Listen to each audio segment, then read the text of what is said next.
Kosher beef. What's the deal with kosher beef? So I've lots of people over the years keep asking me, Marcus, I only eat kosher beef because it's pure beef. It's organic, it's hormone free, it's antibiotic free, and they're shocked when I let them know that's not the case. They're paying all this extra money for something that they believe is a higher quality, so to speak, and it's in reality it's not.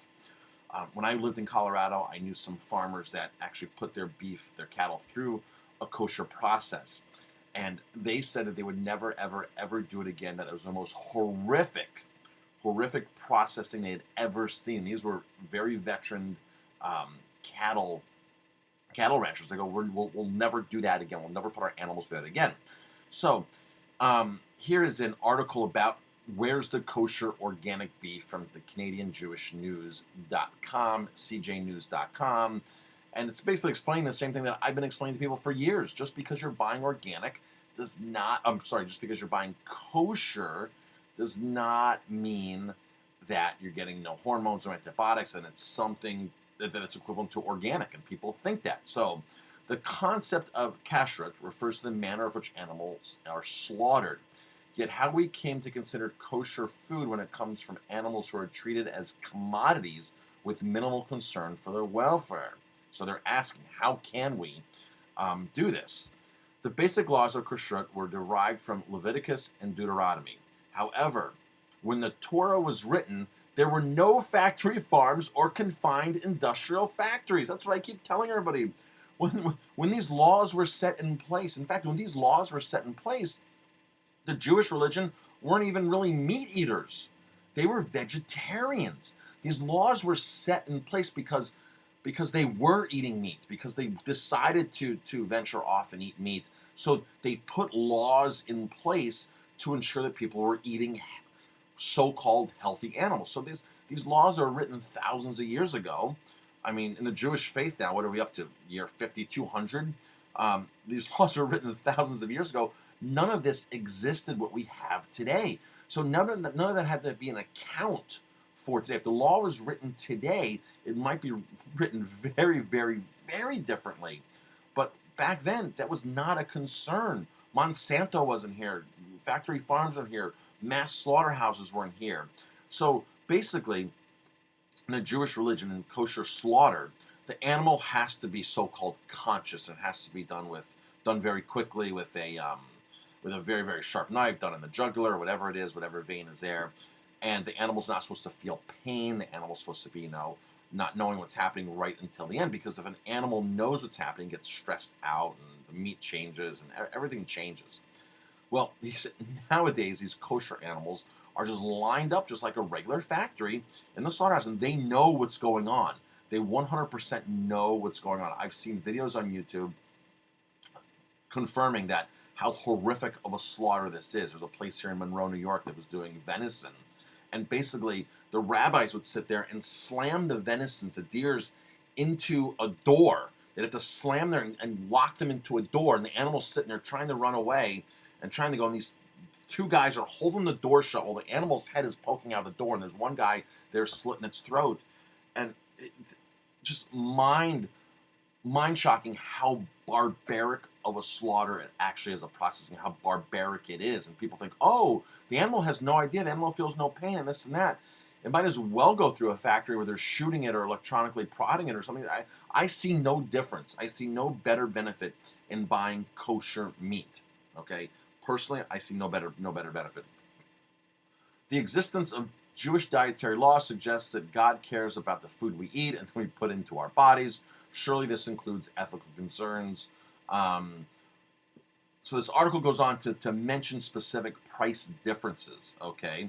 So in Toronto,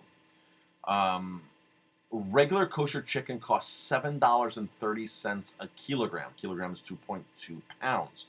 So regular kosher, $7.30 a kilogram. A kosher organic sells for $20 a kilogram. It's almost 3 times the price for a certified organic kosher chicken. 3 times the price, because you can't have kosher and you can't have certified organic. You can't do the both. So you can't have kosher that does answer to a higher level of feed, of hormones, of antibiotics. That is possible. Meanwhile, a non-kosher organic chicken only sells for $10 a kilogram, $9.50 a kilogram. So people think because they're paying all this extra money, so a kosher versus an organic chicken, $7.30 versus $9.50 a kilogram. That's the only price difference. It's a very small price difference. But once you keep kosher and you do organic, then you triple the price. It's tripled, people. It's insane to think. People think that organic is a ripoff. There's no reason that an organic kosher bird needs to cost that much money. It's just it's unfathomable to think that bird is that much better and that much more taken care of. Sure, it's organic, sure, it's kosher. And like I just said, that really doesn't mean anything. And farmers don't like the system. It's not what the system is not what people think the system is what I'm saying. Sure, every processing plant is different. Sure, every situation is different. But I got to tell you, when you're mass producing things, it's mass produced, people. That's the bottom line. And the first time I really spoke up about this was actually at a local synagogue years ago, probably 10 years ago. They'd invited me to do something at the synagogue. The synagogue, I'm not Jewish, but the synagogue here can be very progressive at times, depending on who the rabbi is. So they invited me to do something. I even went there for a wine tasting 2 years ago. It was great. I've always been welcomed into the synagogue here, which I feel is fantastic. So this nothing has to do about the Jewish religion. I'm not a so-called religious person to begin with. I don't practice in church. I teach my kids to be kind. I'm kind. I don't go to church. I used to. I was raised Catholic.